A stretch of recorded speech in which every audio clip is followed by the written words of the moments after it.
北京防空出了这么大疏漏，老细一定会问责空军。但话又说回来啊，空军可能因为这件事儿呢，因祸得福，他们可能会允许挂弹巡航北京。当然了，这件事儿让老习更加觉得不安全。他们的实力这有可能就超越了中央警卫局了。因为挂弹飞行同样也可以在中南海进行内部斩首。大家好，我是大卫，今天是美西时间的6月27号，咱接着聊那个626撞击事件。因为第二天又有一些新情况了，因为多方消息都指向了一个叫刘俊平叫刘俊杰刘俊华这么一个人，是一位女士。我想从3个方面跟你聊聊。最关键的是，老习可能陷入一个更加不安全的境地。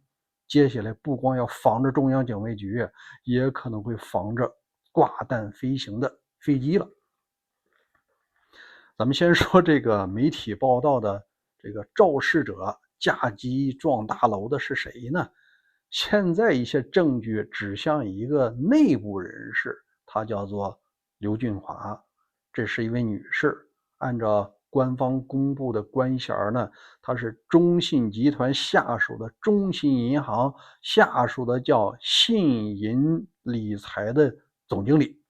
他为什么要把这件事跟你说这么详细就一个事儿，这个它不是所谓的县中事件，不是官民矛盾，它更多的是中共体系内部的一次复仇、倾轧、报复，是他们自己的事儿。因为按照级别中信集团作为央企，中信银行作为正厅级，这位叫刘俊华的至少应该是个正处级。因为按照现在公开的信息，他学那个飞行驾照没多长时间，因为人们就来研究一下他的这个动机了。其中流传最广的一种说法是他爆仓了，就他作为理财的总经理帮人客户理财，当然他自己可能也干了。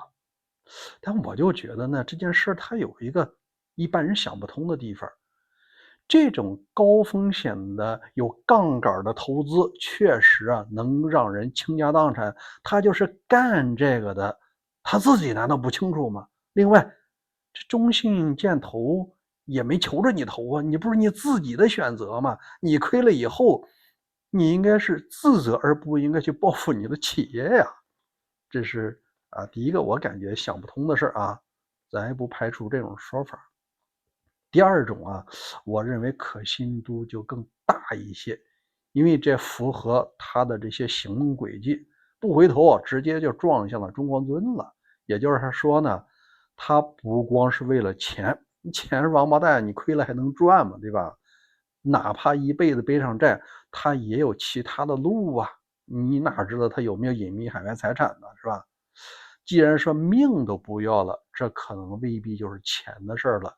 那有2个事儿，一个呢是巨大的仇恨，就内部被整了，或者说别人拿他当替罪羊，让他去坐牢让他背这个屎盆子，这是一种可能。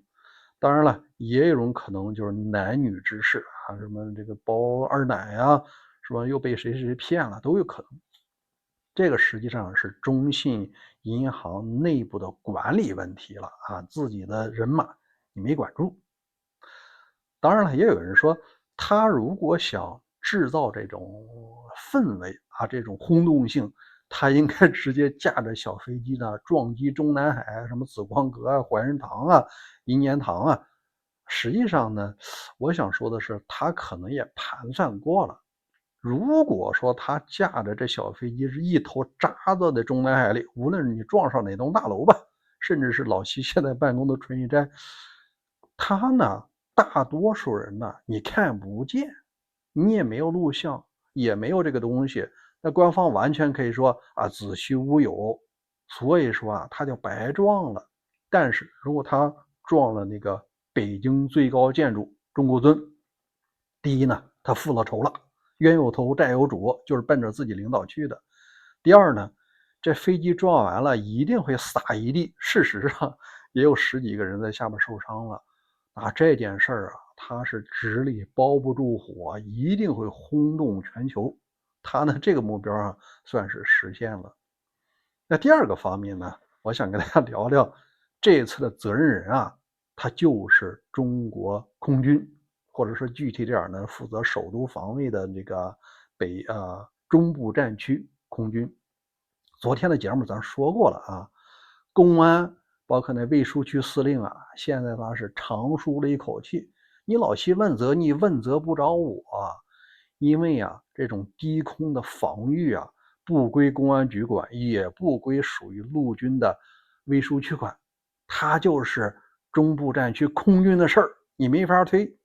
我相信啊，空军相当多的人这次挨处分，有的人可能还要调岗。当然了，这件事啊，也可能会让空军掌握一个新的权利，就参照美国模式，先斩后奏。只要是你发现他是恶意的啊，你直接把他打下来，无论用什么方式。实际上呢，话又说回来，如果说你想应对这种突发事件，你必须要让空军掌握这种先斩后奏的权利。你先打电话现请示啊，那是不可能的，你只能临机决断啊，把它打下来。但是啊，一旦空军掌握了这种能力和这种权利，你想想会出现什么状况呢？那老西可能觉得更加不安全了。原来呢还防着中央警卫局的人，虽然是自己的贴身保镖，都是自己人，他也得防着万一再出一次那个抓捕四人帮事件呢？这种抓人的不就是中央警卫局的人吗？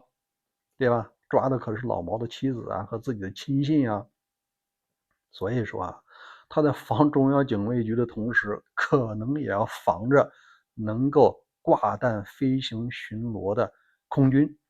你说呢？是防止再次出现这种情况，但你本身带弹飞行，你心里要不痛快，你给那中南海来一发，这不就成了一个斩首了吗？这根本不需要美国的飞机啊，你自己就可以干了。所以说呢，老齐接下来呀可能会更加的不安全。但我第三个方面给大家推测一下，这件事结束之后的某一段时间，应该不会超过1个月。可能啊，生活在国内的民众在新闻联播上，我说的是全国范围内，大概率会放一个影片，就是北京战区他们呢训练了新的战法，然后带弹巡逻重要的城市，然后呢让大家看一下，做个演习，有一个小型飞行器恶意的来了，这直接一发导弹啊是灰飞烟灭。这个视频画面一定让每一个老百姓看到。为什么？就一件事儿，谁也不要效仿这个刘俊华，你甭来这套。如果你是不干的话，一定让你死得很难看。这本质上也是想吓退一些人，对吧？关于这件事儿，您怎么看呢？欢迎在留言区留言，咱们明儿见。明天呢，我想跟大家聊一下这件事儿，如果发生在华盛顿，他们是怎么办的？总之啊，一句话叫先软后硬，好吧？咱们明儿见吧。